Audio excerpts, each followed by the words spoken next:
So next up will be our panel discussion.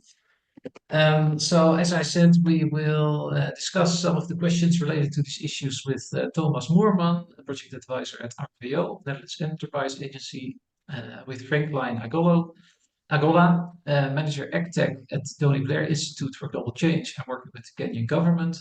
Emmanuel Makau, senior regional technology and data manager at Mercy Corp Agrifin, and Candice Kroutz-Kabongo, team leader digital innovations at Solidaridad. So we've already heard a lot of information, and I'd like to start with you, Franklin. So Franklin, you've been working closely with the Kenyan government. I'm wondering if you can tell us a bit about how the government is trying to implement and enforce these data protection regulations, and how do you think it will evolve in the future? And I think it would be interesting if you could refer back to some of the things that we've heard from our two presentations here, because I think really they show the practice of what's going on. So I think it would be interesting to hear from you how this reflects in the policy perspective. Go ahead, Franklin. Yeah, thanks for that question, and very good presentations from Jane and John. Great to be here. As has been introduced, Frankline Agolla. Thanks to meet you again, Rojan. I work for Tony Blair Institute, and the Institute actually supports governments in policy, strategy, and delivery, and tech as an enabler for the three, basically assisting governments to deliver for citizens in a more efficient and effective way, deploying technology. So I'm at the Ministry of Agriculture. I'm actually seated at the ministry right now. I've been embedded here for 3 years now, assisting and supporting government to digitize some of the workflows within the sector for the use cases that enable farmers to be more productive. So the data governance conversation has been something that I've been involved in the last 3 years as well, because when I came, we realized that a lot of challenges with technology was mainly data access. I think, a lot of concerns have been raised in terms of, a seamless exchange of data, seamless access of data, trust amongst actors. And, as our country, we've actually come up with the Data Protection Act 2019. Jane talked about it.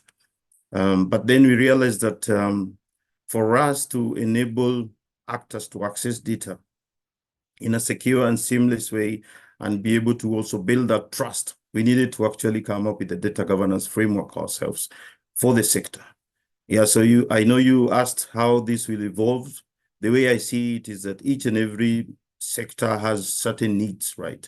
Yeah, so for the agriculture sector, we have the agriculture sector data governance framework, which we launched in 2022. We're actually reviewing it again to expand the scope away from just farmer registration data, because agriculture data cuts across several different, themes.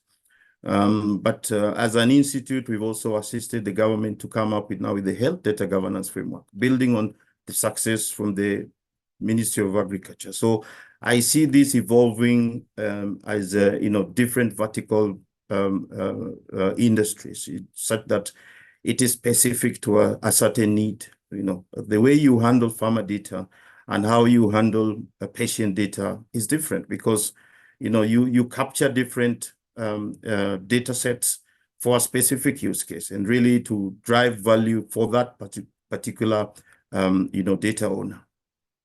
But anyway, the way we have been able to do this is really to collaborate with actors, right? And look at the certain gaps that they see within that data access, and therefore then come up with a sector-wide data governance framework. The Office of the Data Protection Commission has come up with a very smart way for accessing information, all right, such that from the website, I think any public individual, the general public and any organization can actually access information regarding compliance, and in this case, be able to register as a data handler, or a data controller and processor. But at the same time, the public can actually, have file complaints. And I think, Jane has talked about some of the items that have happened before. And then entities can also report on data breaches, right? Yeah, so then be able to comply, to certain now regulations that, that ensure that all the data is catered for in a secure way. So in a nutshell, the government will be able to assist with, to ensure that, first of all, entities comply, right, through registration, but then monitor also enforcement. And in this case, have penalties that are also levied upon breaches that happen. And but at the same time, how does the public or general public and this organization get awareness in terms of what is right and what is wrong? So a lot of sensitization, the role of government, a lot of sensitization, skilling and training, civic education. And as a ministry, we've actually invited the Office of the Data Protection Commission in a lot of our forum in the process of building this data governance framework. In the current review, they are actually very much involved. So I think the government must play a very key role in terms of supporting sector-led data governance framework. So then we have sector-specific, but then in terms of also ensuring compliance, then push for those registration to happen as data controllers and processors, monitor enforcement, and really a lot of information outreach. Yeah, but then the way I see it, there is no monolithic data governance framework. Of course, there is the overall Data Protection Act that is now, of course, the main reference. But then actors can now come up with their own data governance framework. Even in terms of organizations, I think Jane talked about, within organizations, how different departments, handle data, but then it's because they don't have a framework or even standards for that. But then, the data governance framework, for us, we see it as just a collection of rules, processes, and role delegations that ensure now privacy and compliance in that data management. Yeah, so we've been able to do that, and in another 2 months, we are going to relaunch it, I think, as a sector. But yeah, I think this is a subject that keeps evolving each and every day. I think looking at the EU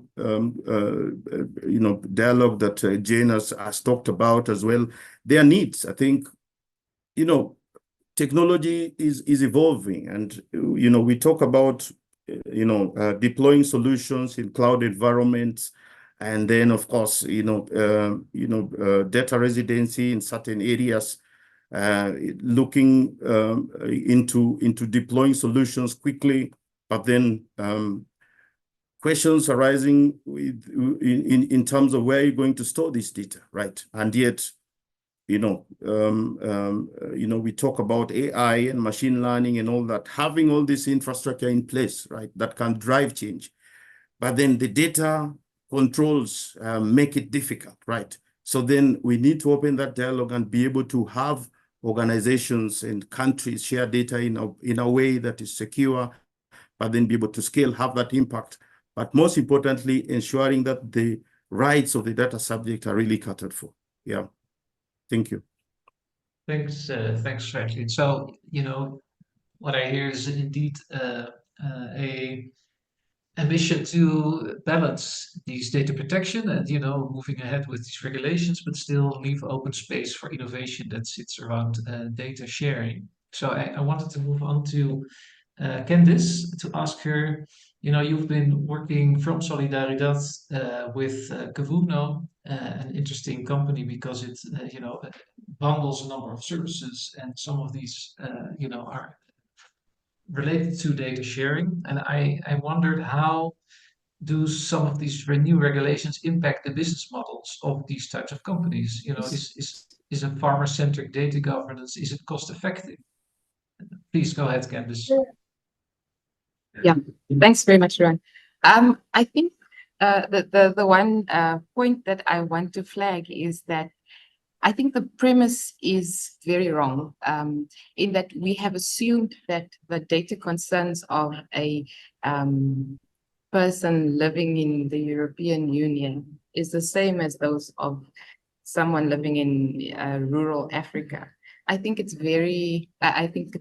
a misstep on our part. Farmers need access to services. Farmers don't have smartphones, phones generally, certainly in sub-Saharan Africa. And so, and even the farmers, there was a point that Jane made about the farmers' disinterest in sharing their data, because farmers have almost no sort of opinions about data because it is of no value to them.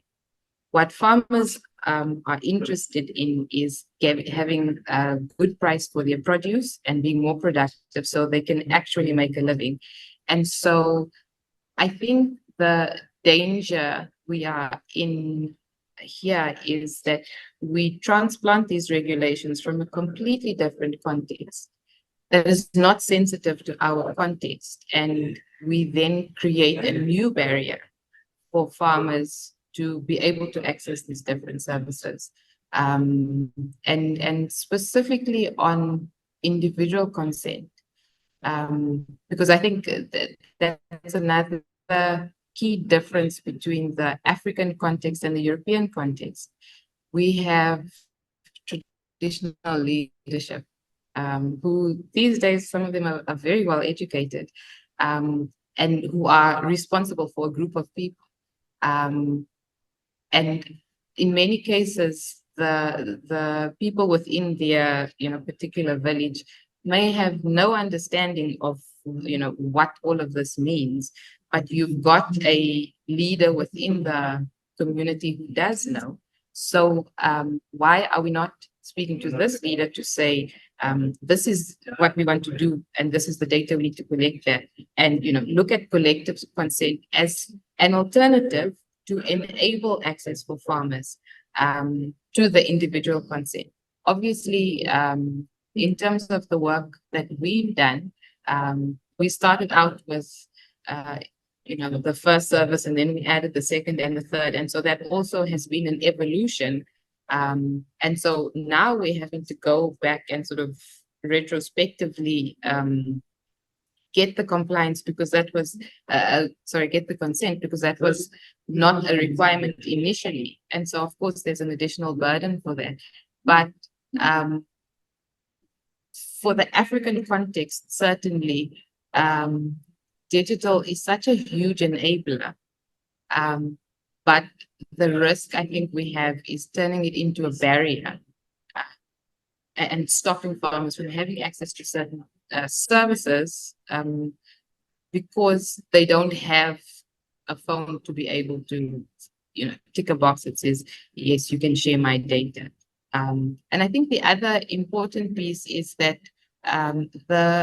we need to be systematic about this. Farmers don't understand, and that's why they're not wanting to share their data. So where's the education piece to that, so that they can begin to understand? And yes, at some point in the future, when you say informed consent, that farmer has complete understanding of what this means.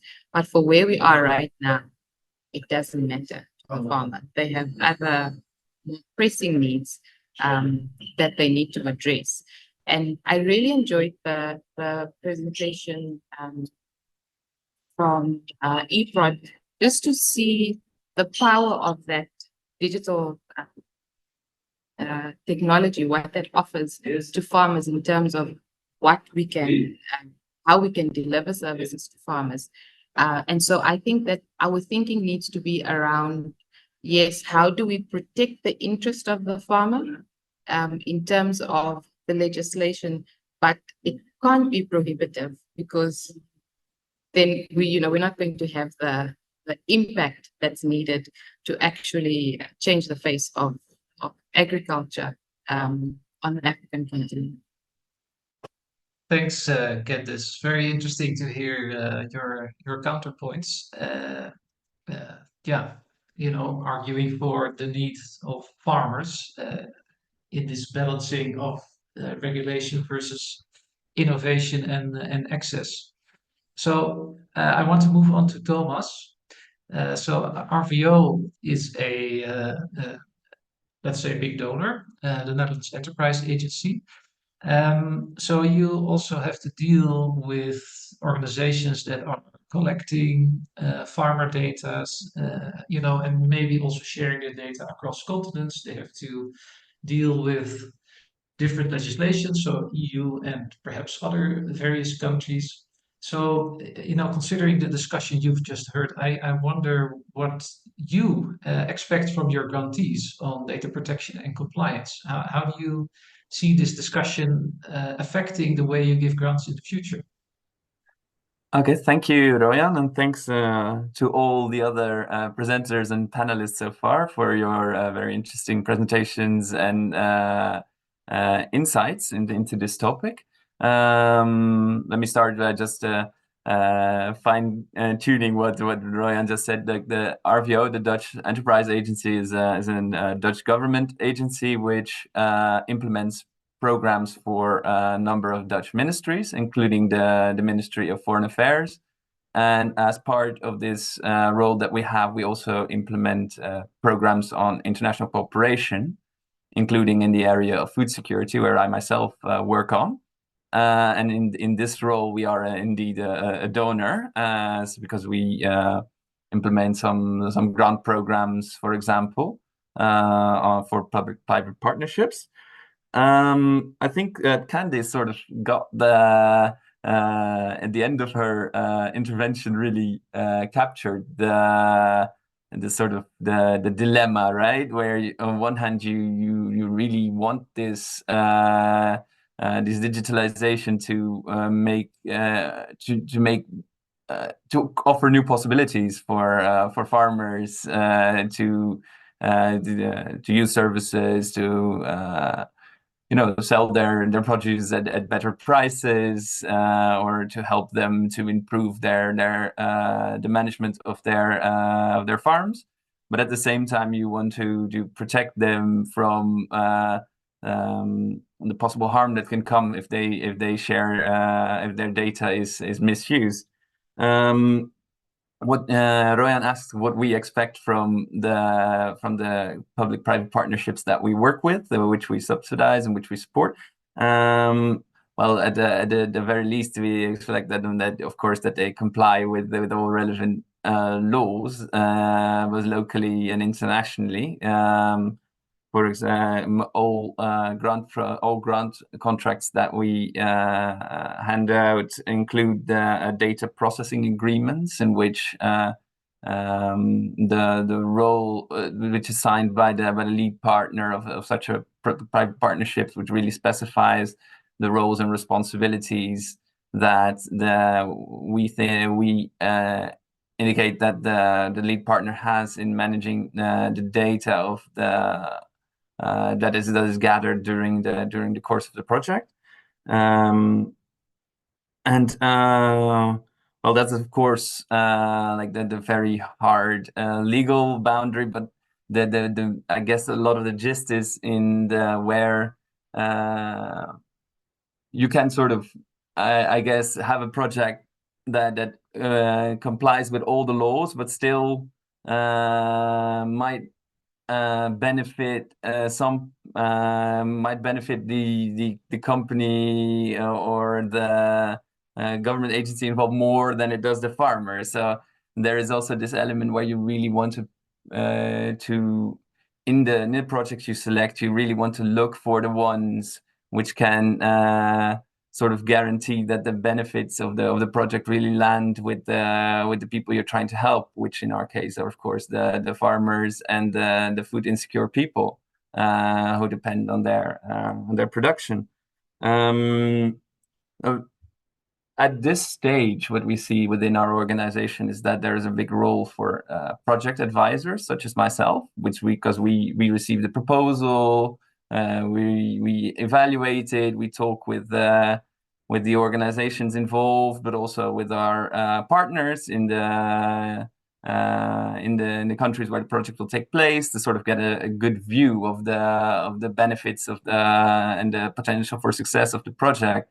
And so these project advisors now have also a key role to ask these questions about the digitalization elements in the project. Like, okay, if there is for example, if an app is used, how will you ensure informed consent? How will you store the data, ensure that it doesn't get misused? So there's a role to ask for the project advisors. And in the last year, on a department-wide level, we trying to, because what we see is that some project advisors have more feeling for digitalization than others, particularly because digitalization is usually just one element in a project. When it comes to food security, you have to think about a lot of different topics, and it's hard for project advisors to be really on top of their game on each and every topic. So what we are trying to do department-wide is to help our advisors to in their knowledge and awareness of these issues with a support program. And one of the main elements there will be, of course, the digital, what are called the principles for digital development, which I guess many of you are familiar with, which really, I think, are the sort of the best practices, if you will, about integrating digital components in international cooperation projects. And these principles, I think, can really help to ask the right questions when evaluating a project proposal or when developing a project. So those are, I think, really working and applying these principles, I think, is an important next step for us to ensure that that the project we support benefit the farmers, while at the same time allowing for the digital innovation to take place. So Thanks. I hope that sort of captures it. Thanks, Thomas. Yeah, I think an interesting response to see also what is happening at a donor organization, trying to organize itself around these new developments. So I want to move on to Emmanuel from Mercy Corps, but also participants, please note, if you have any questions for our panelists, please do ask them in the chat, and we can see if we can come back to them, or the panelists could also respond in the chat. So Emmanuel, we just heard the perspective from one donor organization funding public-private partnerships, how they're trying to respond to these developments. And you, of course, deal with many different donors, and are in between the donors and some of these startups, that are coming up in the digital environment. So do you see increased donor attention for this data protection across the whole spectrum? And how is this impacting at the moment the practice of NGOs and those organizations that are helping digital startups in the field of AgTech? Yes, thanks, Roger, for that. So there is actually increased and noticeable donor attention to data protection and privacy, and donors are now becoming much more aware, and it started a while back. Maybe even giving an example of GIZ, based in Germany, their headquarters based in Germany, and obviously conforming to the EU data protection and privacy laws. You can see even from a simple thing as a Zoom call or their Teams call, they have put in some clauses in there so that ask for consent before joining a call, or before recording, and so many other things. Another example is while sharing participant data from the field, they actually have to ask for, do we actually get consent? And if there's no consent given, we don't want to see that as a deliverable. That being as an example, you can see that they've already implemented data protection and privacy rules that have been cascaded all over their organization. And that obviously means that a lot of the NGOs are also becoming a bit more stringent when you're talking about data collection, management practices, including ensuring informed consent, implementing secure data collection and storage. Jane has just talked about data that is being collected and probably is going to be stored in a different country. So those are compliances of local international data protection regulations. So a lot of NGOs are actually doing that, implementing them. They're becoming very, very stringent. And it also comes out in the way they are enforcing them through their contractual obligations with their partners. And I'll also probably give an example for ourselves as Masico Global. We have a data protection and privacy department that actually looks into these matters. And it started by building capacity internally, by understanding what data privacy and protection is, what does it mean as an organization, and then we've cascaded it down to our beneficiaries and all our partners. We have them even in our contractual obligations. We had to update all those contracts with clauses on data protection, collection of consent, and also as we work with the different partners as Agrifin, and our partners are focusing on AgTechs that are developing solutions for farmers. How do you collect this data? Where do you store it? Have you collected consent? How do you secure it? Have you informed? Have you done some sensitization and farmer education of the data that they're collecting? And we've seen a lot of our partners transforming and changing and thinking of data as a valuable asset, but also it needs to be controlled and they need to conform to data privacy acts, both from local privacy regulations, and for those ones who are multinational, have to also conform to both local and international privacy acts, including also our own engagements when we are signing up contracts with them. We have clauses that look into such regulations as well. And I think as a result, there's also increasing investment in data governance frameworks and capacity building. So as Agrifin, we work with partners to make sure that they understand what data privacy is, what it means to collect farmer data and to use it.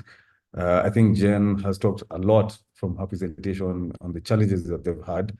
Yeah, it does create some complexity and some challenges for the AgTechs as well. It does cost money, obviously, to go back if you're not collected consent to use that data or even share it with other people or other organizations. You need to go back, and so it's a cost, it's resource intensive, but I think here it's a matter of, first of all, protecting the owner of the data, and then working around the innovation around it, and just making sure that everything is done right first time. And so that's what we're doing as in the NGO space and probably the donor space. A lot is happening. I think Franklin has also spoken about the government and what they're doing also at TBI, which is also an NGO, but a government, also working with the government. And so those kind of initiatives, both public, private collaborations have actually made sure that we're meeting regulations and we're actually protecting the data that we're collecting. Yeah. Over back to you. Thanks, Emmanuel. So actually, the story that you're telling seems to align quite well with Franklin. So I wanted to move back to Franklin to also ask him, to respond to the criticism or the critical questions earlier asked by Candice. What your thoughts on this idea are? Are there other ways? Are we copying too much the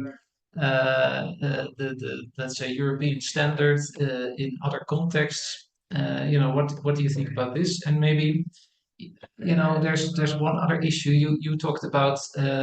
Infrastructure that needs to be there. And I wonder how that infrastructure, I think digital public infrastructure is a hip term now, where you try to organize this digital collection in a central way. And this, it may solve many problems, duplication, for instance, in traceability systems, but also donors requiring organizations to collect the same information from the same farmers a lot. These developments, how do they relate to the questions that have been asked by Candice? Please go ahead, Franklin. Yeah, I think first of all, Candice talked very candidly as well, just like comes with her name. Yeah, I agree. I think different contexts, different regions, different countries, and different sectors, I think, have certain needs. And therefore, at times, we say, is it that we overregulate, certain tools rather than thinking about the impact itself? Yeah, and I think it's a tough balance. But at the end of it all, the rights of a data subject for government has to be overrides everything, despite the impacts that that tool is going to have for that farmer. And I'll give you even an example, even just within government. There have been certain instances where individuals have gone to report ministry in terms of handling of some of the data. So you can imagine, so a government institution being investigated by another government institution. So that's how strict it is, right? And if you talk to the Office of the Data Protection Commission, I think that impact is secondary to the privacy need, right? So in all that we do, I think despite the fact that, of course, we have the EU regulations, but then, of course, you have the Kenya Data Protection Act. For us, that one overrides everything. And so, yeah, that would be my reaction to that. However, government cannot just be seen as as a big brother in terms of just overseeing compliance and then ensuring that things are strict. Government can actually play an enabling environment to ensure that data is still accessible, data is used in the right way, and data is available for the right initiatives that now impact that data subject, especially if it is data that is available from government programs. And so as a ministry, what we've done is basically come up with a DPI, a digital public infrastructure, whereby, of course, both private sector, NGOs, all actors that handle data, including government, can actually collaborate, right? And then be able to share data across on open standards. But then, of course, that is also, guided by now our data governance framework, where you talk about the tools to do that in a certain way that there is interoperability, right? But then you can anonymize the data. There are certain processes, for example, or policies that needs to be taken into account, data protection, impact assessment.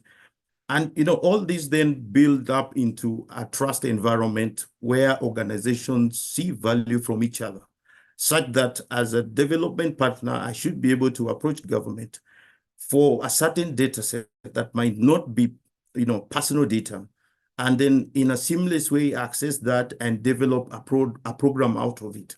As an innovator or a private institution, I can, let's say, approach the Ministry of Agriculture and say, I need certain, data regarding weather that probably the government has already paid for, for 5 years and is available for free. And yet the general public cannot access that, and yet doesn't need strict or stringent measures in terms of protection. And then I'm able to, to access that and develop or scale up a new solution, right? So that is how I see, an environment where then, we drive value from data from different organizations. And for us, of course, I'll be able to, to also just share a URL for that, for the infrastructure that we set up, but mainly thinking about, first of all, how quickly can those organizations access data? How seamless can that data be exchanged? How secure can that data be? Do we have, safeguards in terms of the security of that data?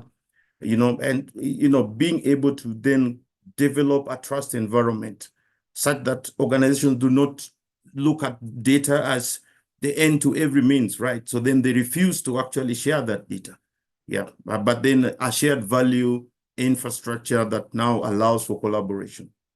Thank you. Thanks, Franklin. And since we have 10 minutes left, I want to see if we can also move to some of the questions in the chat. So I saw a question by Elena Spolidoro. Would you be willing to mention your question to us live yourself? It is about the question that I asked, correct? Yeah, you said doing a data protection risk assessment is a very useful tool. And are these sort of assessments made when offering solutions to farmers, and who's best placed? So yeah, please feel free to. The reason why I asked is because it seems to me that very often it's talked about, and not, I don't mean in particularly in this workshop, but when we talked about data economy, we talk about risks in a very general way. And I worked as privacy officer for a couple of years. Well, I'm not privacy officer anymore, but and these kind of assessments were extremely useful to identify concrete risks and take action. And so I was wondering whether this could be indeed, well, first of all, if it is being done, and if not, this could be definitely a first step to start looking at concrete solutions. So I was curious to see if the various speakers have an experience with this, or what do they think about it? I see Emmanuel wants to respond to the question, and he's very fast, so I'll let him do that first. But then, since it was asked to Candice, I also want to give her the opportunity to answer this. Go ahead, Emmanuel. Right. Okay, cool. Thanks for that, Roger. Yes, we, at least from our side as Agrifin, we have a data protection assessment tool that allows us to ask questions when we are setting up engagements to, assess what are the risks that the participants may be facing if we collect the data, and how do we mitigate those risks by having, laid down procedures of, farmer education, notification, letting them understand what their data is going to be used for, how is it going to be used, who's going to use it, and then what are their rights in terms of when the farmer data is collected. But this is also, because Mercycorps as a whole is also a humanitarian organization, it goes back to also what we do when it comes to our humanitarian work.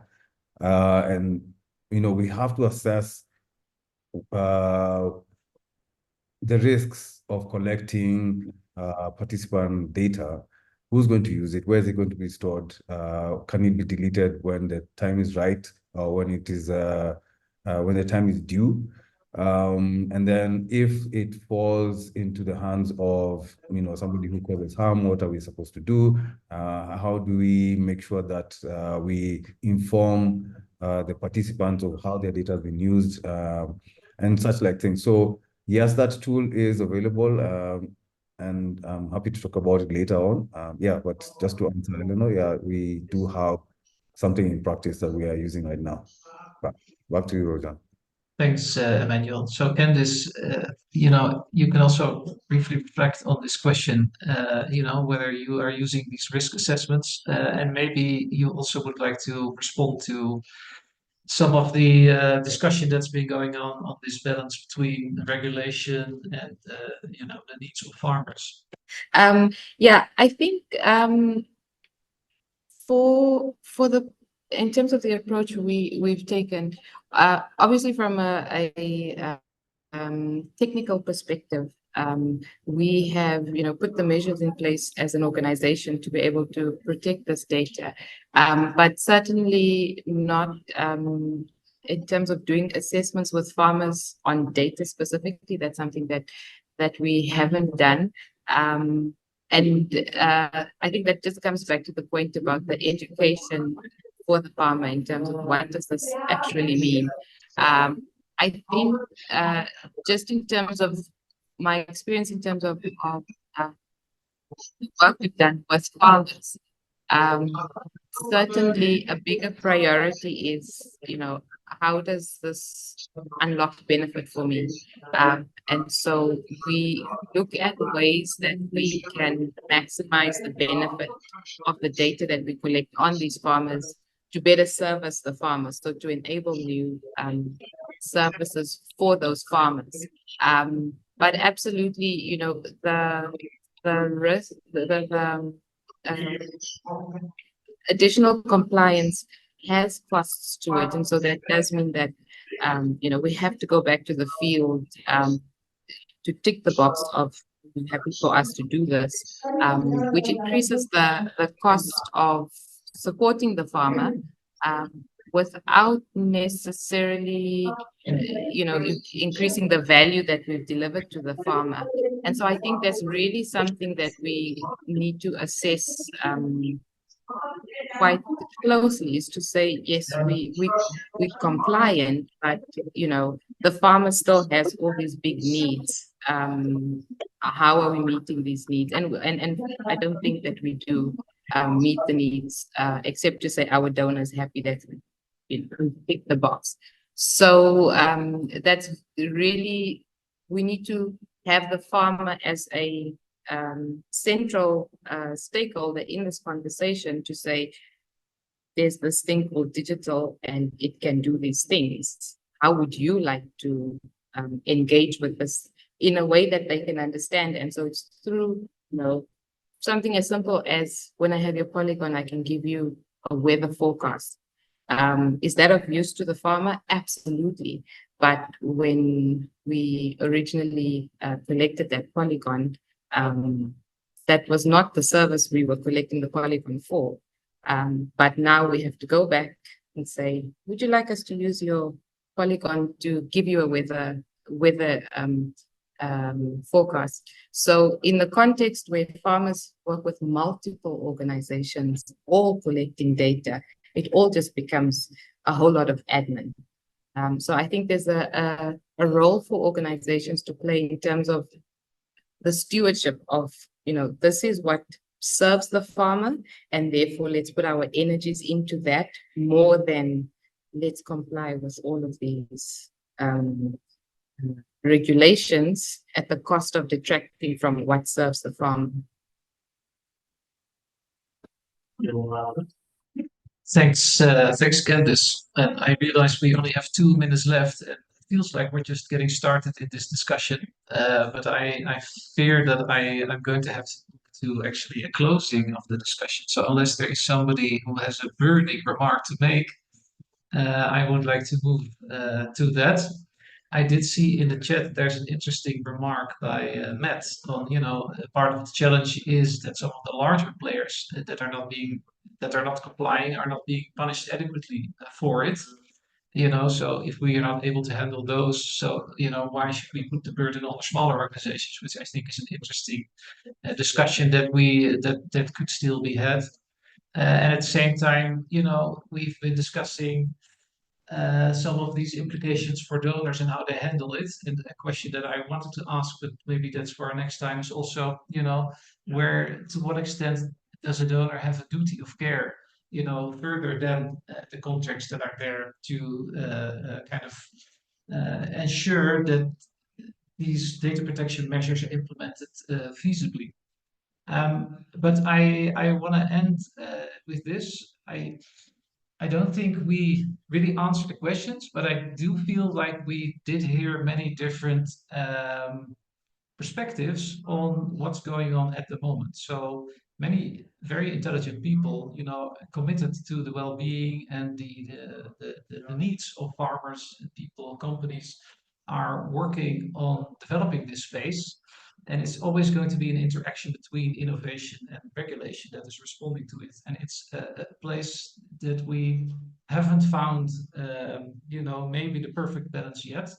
But I do feel we all have the same end goal in mind. So I think as long as we keep having that conversation where, somebody can say, okay, we are working on these regulations, but maybe we actually are shooting beyond the point where we want to reach, on the needs of farmers, access to these services. As long as we keep having these discussions, I think we will end up largely where we want to be, and that is making sure that these AgTech solutions actually benefit low-income producers and low-income consumers in the same way that they benefit, people who have more means to benefit from this. So I want to end on that note, and please thank all these speakers and presenters that we had today for your time and working with me to prepare this session.